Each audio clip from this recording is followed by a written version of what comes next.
Another day, another round of strong and severe thunderstorms that we're tracking towards central and eastern Kentucky. We'll put a track on it with your hour-by-hour defender in just a moment. Kentucky State Police are investigating after a couple was last heard from on Sunday. They were last seen checking on a rental property in Springfield. And after years of planning and construction, the Ark Encounter in northern Kentucky is opening today to thousands of visitors in Grant County.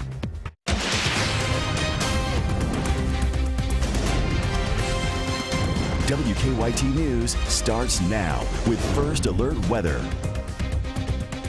Welcome to WKYT News at 4. Amber Philpott and Andrea Walker reporting the heavy rain has moved out that some parts of the bluegrass saw quite a bit of. This is a live look now at downtown Lexington. But things will start ramping back up during the evening and overnight hours, and some of those could be strong to severe. That's why we've called a First Alert Severe Weather Day to stay ahead of the threat. Let's check in with Chief Meteorologist Chris Bailey. Yeah, this has been with us, the First Alert Severe Weather Day, through yesterday, through today. It's going to be back tomorrow as well. Severe thunderstorm watch is out for western parts of the Bluegrass State. Does not include central Kentucky, gets into the Campbellsville area, Taylor County, Adair County, and down in toward Lake Cumberland. Russell County included in that. That'll go until 9 o'clock this evening. Central and eastern Kentucky had those big showers and thunderstorms earlier in the day. Those are weakening and have weakened and pushed on away. And here we go again. Look at western parts of Kentucky. Flooding. Significant flooding problems across western Kentucky. Some areas picked up better than 8 inches of rain last night alone. Severe thunderstorm warnings now for parts of Elizabethtown into Hardin County, just to the west of Louisville. Severe thunderstorm and flash flood warnings for the Bowling Green area. That stuff is racing toward the east and is going to start to turn more southeast in time. So it's the southern parts of the area that will really be under the gun over the next 2 to 3 hours for the possibility not only of damaging winds, but also that flash flood threat. Much of southern Kentucky with a flash flood watch. You see on that future hour-by-hour radar how that kind of encounters a little wall in the central Kentucky. So it veers toward the southeast. Then look what happens into the wee hours of tomorrow morning. We're going to try to blow up some additional thunderstorms, perhaps in some of those same areas. Now, as we go through the day tomorrow, that focus for severe weather may shift a little farther to the north. But again, that future radar this evening targeting southern and southeastern Kentucky for the greatest wind damage threat and the potential for more flash flooding. We still have big-time clusters on the Friday weather menu. We'll break those down when I come back in just a few minutes. Chris, thank you. We are tracking a breaking news alert out of Lexington right now. Witnesses tell us that police saw a car circling a Lexington neighborhood before a shooting. The shooting happened this afternoon on Hawkins Avenue in Lexington. Police say the victim, who was not cooperating, was shot in the leg and hip. Our Garrett Weimer has the details from the scene. Neighbors say they first thought it was fireworks. It wasn't. Police say they found a man shot twice here on Hawkins Avenue. Investigators got the call around 2 o'clock. When first responders got here, they found a man who was shot twice, once in the hip and once in the leg. I'm told those injuries are, quote, potentially life-threatening. The shooter's still on the loose, but police say folks should not be alarmed. Police say it appears the victim was targeted. Witnesses advised they actually saw the suspect vehicle drive around the block a few times, and then when the victim came out of his house is when he was shot. So we believe that this suspect was actually looking for the specific victim. We don't have any reason to believe this was a random crime that occurred. Police don't have a description of the shooter, and they say they've gotten conflicting descriptions of the car that person got away in.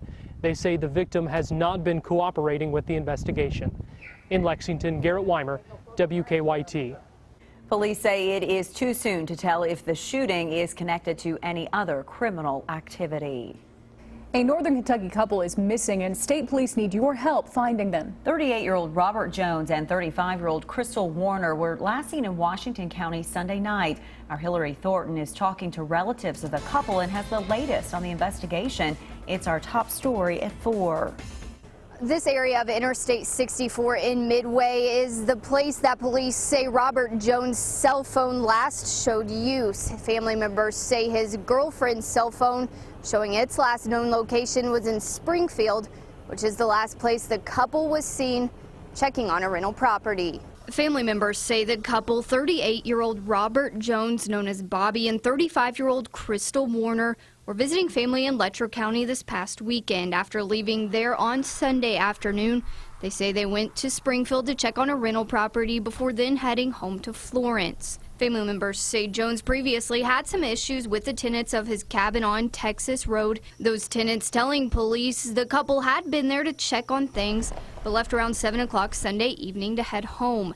However, they never made it there. Family members say the couple would not just take off without letting anyone know, and say as they wait for some answers, all kinds of scenarios are playing out in their minds. Torment, just thinking of things that, are they suffering? Do they have them tied up somewhere? We've thought of everything. They could have took a back road leaving Springfield to go home towards Florence. They could have broke down. Somebody could have pulled up to help them and robbed them. They could have wrecked. Their car could be over an embankment upside down, and they're still there hanging on for dear life, waiting for somebody to find them. Family members say some people did come out and search this area in Midway for about 4 hours last night. They say they found no signs of the couple. In Woodford County, Hillary Thornton, WKYT. Police say the couple was last seen in a gray 2012 Volkswagen Passat. Anyone with information is asked to contact Kentucky State Police. After years of anticipation and construction, the Ark Encounter is now officially open in northern Kentucky. The park in Williamstown features a life-size replica of Noah's Ark and is expected to bring in millions of visitors each year. The Ark is also drawing in protesters who are lining the exit ramp on I-75. The critics don't think the $100 million religious theme park should be receiving $18 million in tax breaks because they say it celebrates fiction, not fact. Others disagree. So the top reasons we're out here is anti-science. In Kentucky, we are raising a generation of scientifically illiterate children. This is a dangerous concept. This is something that is presenting a perspective, a worldview based on the Bible, but it's not an overt, we're not hitting anybody over the head with a message. We're just presenting it and answering questions. We're hopefully starting a conversation. The park will be open from 9 a.m. to midnight. The first 40 days it's open. We'll have more reaction on WKYT News at 4:30. We are working on a number of other stories for you on WKYT starting at 4:30. Our Sam Dick joins us now from the newsroom with a look at some of the news in progress. Hello, Sam. Good afternoon. A fundraiser is being held today to help the former partner of a fallen Bardstown police officer. Investigators say that Officer Jason Ellis was ambushed and murdered along the Bluegrass Parkway in 2013. Police still have not made any arrests for his killing. His canine partner Figo now lives with the mother of Officer Ellis's wife. Cops with Paws is raising money at the Buffalo Wings and Rings in Bardstown. 15% of the cost of the meal will go to help Figo's recent increases in medical expenses. We'll have an update on the fundraiser coming up on WKYT News at 5:30. A third person has admitted to his role in a violent pizza store robbery. Nathaniel Davis pled guilty to the crime at the Danville Domino's in September of 2014, where a clerk was shot. He was a teenager at the time. Police say he was one of 4 people involved in the robbery and shooting at the store clerk, then 21-year-old Zoe Reed. The prosecutor says that Davis was simply a facilitator in the crime. He is the third person to plead guilty. The only one who has not pled yet is Rico Penix, whom police say is the shooter. There was an entry made into her place of employment, a local Domino's Pizza. She was shot, and as a result of what we believe an attempted robbery, and left at the scene when the others made their getaway. And the recommended sentence for Davis is 15 years. He pled guilty to robbery and assault second degree. We'll have more details on the plea ahead on WKYT News coming up at 5 o'clock. That's a look at some news in progress. Amber and Andrea, back to you. Sam, thank you. Now to some stories making headlines across the nation at 4. FBI Director James Comey was on Capitol Hill today to answer questions from the House Oversight and Government Reform Committee about the Hillary Clinton email investigation. On Tuesday, Comey recommended charges not be filed against the presumptive Democratic nominee, and now House Republicans want to know why. CBS's Craig Boswell reports from Capitol Hill. Thank you. FBI Director James Comey faced strong questions from Republicans on the House Oversight and Government Reform Committee. They are angry over his decision not to recommend charges against Hillary Clinton for using a private email server while she was Secretary of State. What does it take for someone to misuse classified information and get in trouble for it? Republicans say Clinton is the beneficiary of a legal double standard. It seems to a lot of us that the average Joe, the average American, that if they had done what you laid out in your statement, that they'd be in handcuffs. If you are a private in the Army and you email yourself classified information, you will be kicked out. But if you are Hillary Clinton and you seek a promotion to Commander-in-Chief, you will not be. Comey said he followed the facts and the law. I understand why people are confused by the whole discussion. I get that. But you know what would be a double standard? If she were prosecuted for gross negligence. Democrats on the committee countered Republican claims by calling the entire proceeding political theater. In their eyes, you had one job, and one job only, to prosecute Hillary Clinton. Lawmakers now want the FBI to investigate whether Clinton lied under oath to Congress on questions she may have answered differently to the FBI. Craig Boswell, CBS News, Capitol Hill. A graphic video captured the aftermath of a deadly police shooting of a black man in Minnesota. 32-year-old Philando Castile was shot multiple times last night following a traffic stop in Falcon Heights, a St. Paul suburb. His girlfriend streamed the incident live on Facebook immediately after the shooting. Castile had a gun when they were pulled over, but his girlfriend said he had a license to carry it. We'll have more on this story on WKYT News at 5. Bad news for Verizon wireless subscribers. Your plan could get a lot more expensive. That's ahead in WKYT Money Watch. One of the most luxurious cruise ships on the planet gets an upgrade, including the addition of single cabins. I'm Wendy Gillette in Brooklyn, New York. I'll tell you why more cruise ships are focusing on solo travelers. Coming up. Keep up with the latest news on WKYT.com. Join the conversation on Twitter and become a part of the WKYT Facebook family.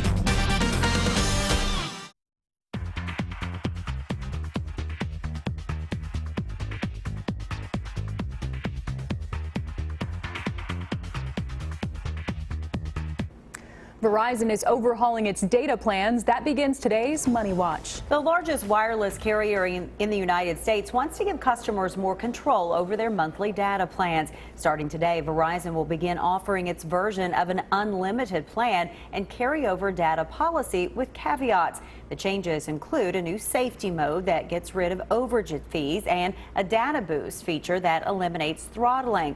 All lines get carryover data for free, but it expires after a month. A huge announcement of a deal between Netflix and Comcast. The streaming service is partnering with the cable giant. Comcast customers will soon be able to stream their favorite Netflix shows straight from their cable box. Netflix already has more than 81 million subscribers, but this matchup with the largest U.S. cable provider could mean even more. Experts say Comcast will benefit from the deal because it's finally recognizing the rising popularity of streaming services. The exact terms of the deal have not yet been released. Solo travelers on cruise ships are growing in numbers, as are individual cabins on board. The luxury liner Queen Mary 2, which was first launched 12 years ago, just added more than a dozen solo cabins as part of an overhaul of the ship. Wendy Gillette reports. The Queen Mary 2 is swinging again thanks to a $132 million makeover. There are now 15 solo cabins, accommodations that are becoming increasingly common on cruise ships. There are more and more solo travelers today than, quite frankly, ever in any period of time. Norwegian Cruise Line brought the first solo cabins to the market in 2010 and now has them on 5 ships. Royal Caribbean has solo cabins on 4 of its ships. Other upgrades on the Queen Mary 2 are also attracting pet owners. Pampered pooches can feel right at home on transatlantic journeys next to a Liverpool lamppost and a New York City fire hydrant. 10 new kennels were added. The changes on the Queen Mary 2 include a new restaurant, the Veranda, which was modeled after the original Veranda on the Queen Mary, where actresses and celebrities dined in the 1930s through the 60s. The refurbishment took 5,000 people 25 days working round the clock. New York City resident Matthew Nelson took one of the first cruises. They did a very nice job for a 10-year-old ship. It's in tip-top order. Ready for another few decades on the open seas. Wendy Gillette for CBS News, Brooklyn, New York. The upgrades includes almost 600,000 square feet of new carpet. 1 million man-hours went into all those upgrades. Rehearsals are underway for a special production of Mary Poppins happening here at the Lexington Opera House. I'm Deanne Stevens, out and about on Broadway with more. Rain across western Kentucky, putting down a ton of it as strong and severe thunderstorms roll to the east. Will those impact your Thursday evening? We'll track what's out there next. It's a WKYT First Alert Severe Weather Day as we track rounds of thunderstorms toward the area again. Western, southern parts of the region, you were hammered overnight and early this morning by some big-time boomers out there with a lot of heavy rain, ton of lightning, and some gusty winds. Right now, look at the live cam showing up from E-Town to Bowling Green. Severe thunderstorms working into those areas. Central, eastern Kentucky in much better shape than our neighbors to the west. Flash flood watch has been extended into parts of southeastern Kentucky. That will go through tonight, so this area that is shaded in the green has the potential for some high water issues as we go through the remainder of the evening. Why? Because we have a big complex of thunderstorms that is also producing the possibility of severe weather. Severe thunderstorm watch out for western parts of the area as we go through the evening. What's happening with that big complex of storms, though, instead of just bowling its way due east, it's going to start to head toward the southeast. So the potential as we go through the evening for severe weather and local high water issues will be greater the farther west and south that we go. So I've highlighted the area in red that I think has the best chance of seeing the potential for severe weather and some flash flooding as we go through the evening. That's a sharp drop, though, as we go into the northern parts of the area, where you may not see very much at all. Defender Radar Network tracking this line of thunderstorms that has warnings, by the way, along and ahead of the entire length of that line from southern Indiana now to northern parts of Tennessee. Slow movers putting down a ton of rain. Parts of western Kentucky since midnight now working on close to 10 inches of rain. You heard me right. Parts of western Kentucky working on 8 to 10 inches of rain since midnight. Incredible rain amounts there. Southern Kentucky had some local 2, 3, and 4 inches last night, early this morning. So this line that is coming in, you can already see how it is kind of running into that wall of some more stable air to the north and northeast. And it will begin to slowly turn the corner toward the southeast as we go through the evening. I mentioned those rain totals over roughly the past 24 hours. Look at western Kentucky, 6, 8, 10 inches of rain. Southern Kentucky, where we have that flash flood watch, you've picked up in some areas better than 3 inches of rain. Oh, we're not done with it all just yet. Severe weather threat tomorrow with high winds a possibility. Get us to the weekend. Looks good. Saturday and into Sunday, not a whole lot going on. But with the threat, not only this evening, but into tomorrow as well, damaging winds. I've raised that hail threat a little bit for tomorrow afternoon and tomorrow evening. And the flash flood threat is very high for areas, especially south of Interstate 64. Get some better weather in here, Bailey. We go toward the weekend. All right, it gets a little better into our Saturday and our Sunday with temperatures that will be in the 80s, but overall some better stuff does finally begin to creep on into our weather picture. Live drive traffic right now. I'll show you what's going on across the city. A lot of green, and that is good. No serious backups right now due to injury, so we'll keep an eye on that as we go through the next little bit. She's the legendary ninny who is practically perfect, and she is coming to life at the Lexington Opera House. And I am super excited. Deanne Stevens is out and about taking a step in time, preparing for Mary Poppins. Hi, Deanne. Good afternoon, guys. We are in downtown Lexington here on Broadway preparing for the production of Mary Poppins. They are hard at work, actually preparing a special production just for you, and you're going to have to stay tuned for that. Jeremy Smith is with us. The Lex Theater puts on these fabulous shows. This one you guys are super excited about. Oh, yes. I mean, this is the first time Mary Poppins is flying into the Opera House. I mean, this is going to be great. We're doing original Broadway choreography staged by the original dance captain. We have amazing Broadway stars coming to join us. It's going to be a fantastic performance here at the Opera House. Okay, so they're already practicing, and we have Christina and Denis who are with us from New York.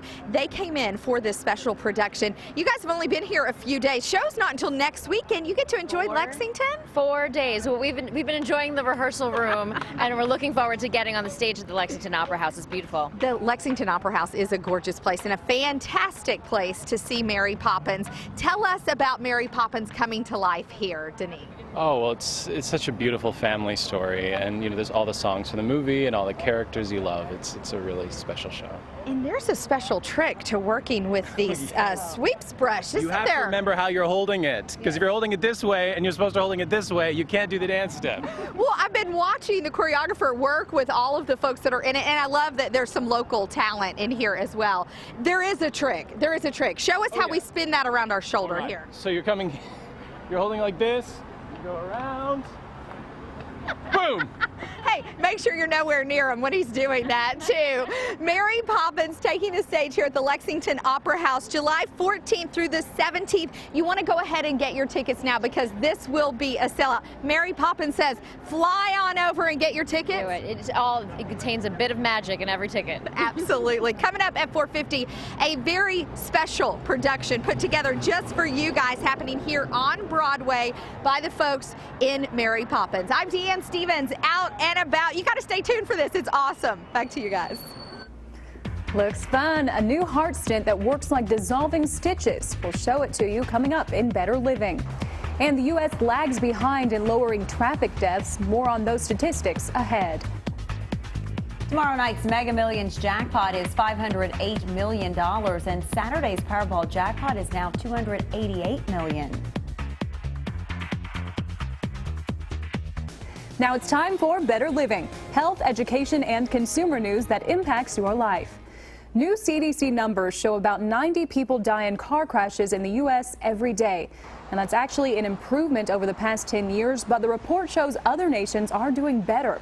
The CDC recommends states enforce stricter seatbelt and drunk driving laws. The FDA approved a new kind of heart stent that dissolves into the body within 2 to 3 hours. Surgeons insert the stent in the arteries to open blockages. By the time the artery heals, the stent is gone. Current metal stents stay in for the body forever. Researchers say men with advanced prostate cancer could benefit from genetic testing. The test looks for mutations involved in repairing DNA damage.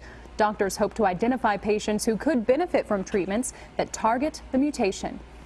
Thanks for joining us. Now here's Sam Digg and Amber Philpott with what's ahead on WKYT News at 4:30.